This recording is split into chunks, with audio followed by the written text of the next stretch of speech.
Greetings.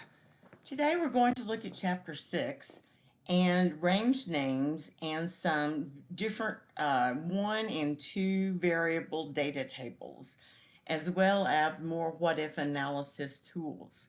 So we could sit here on the Delta Paint income statement and move around and change units sold and change limitations and change expenses and get new net profits.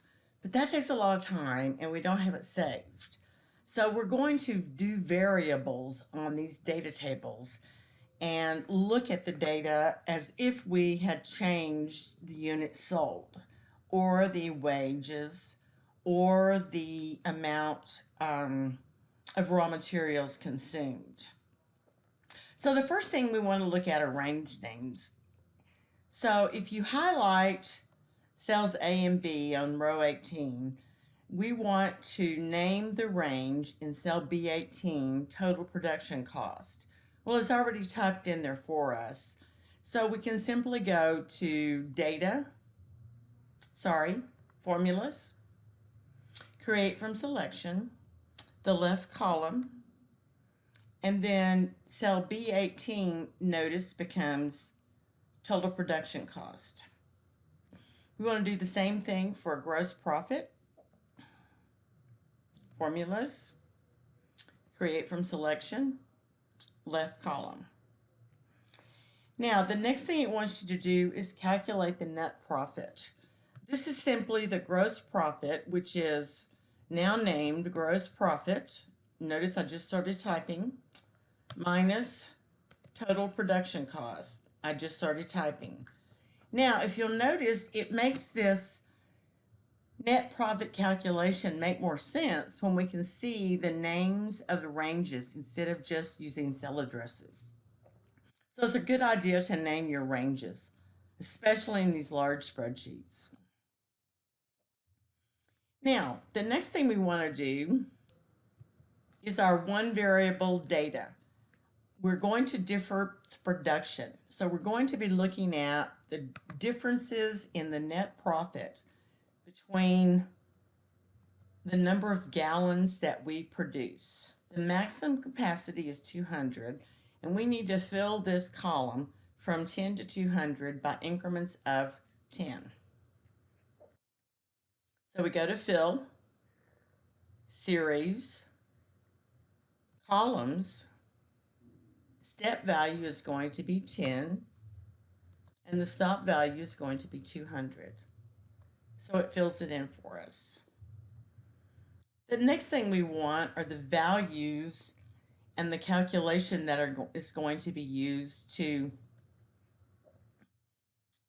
fill this table. So we want to reference our total production cost, our gross profit, and our net profit, which is not a named range.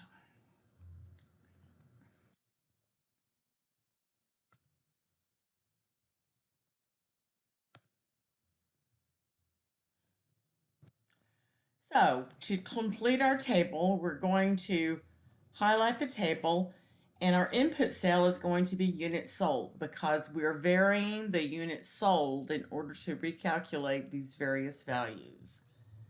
So we go to data, what if analysis, and data table. So our column input cell is going to be cell B4 because that's what's going to be changing as we calculate. It already formatted mine as accounting number format, so you can do that yourselves. But notice if we sell 200 gallons, then our net profit is going to be $5,250. But that's hard to see because these are references calculated fields up here. So we want to format these as headings. So go to Custom, General, and in parentheses,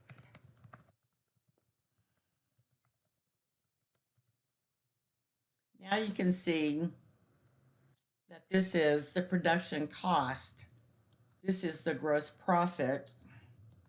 I'm clicking there to get the format.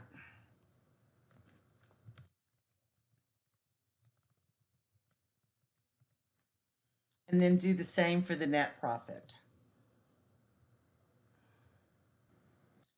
Now we're going to our two variable table. We are looking at production and manufacturing time. So we need the salary. So first of all, we're going to put $15 in the first cell in F3. And we want to fill this across to $45. That's varying the employee cost per hour by $5 increments. So we go to Home, Fill, Series. This time it's rows. So the step value is 5 and the stop value is 45. And it fills it across for us. So now we have two variables. We're varying the cost of labor and we're varying the number of gallons sold. Now we need a calculation. We had calculations for the one variable table across the top where we replaced that with the headings. But we don't have for net profit here. So right here in cell E25, reference the calculation for net profit. And that's what will be used to fill in our data table. Remember, we're varying two different fields. So we go to Data, What If Analysis, Data Table. Now our row input cell is going to be B4 because, no, that's not right. It's going to be B6 because we are changing the employee hourly rate, wage. The column input number is going to be units sold because we're varying that amount. And it fills it in for us.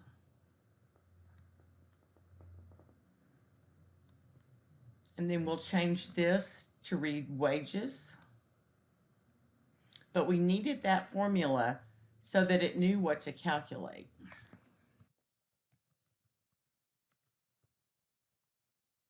So if you'll notice, if we at $15 an hour at 200 gallons of paint produced, our net profit is $5,250.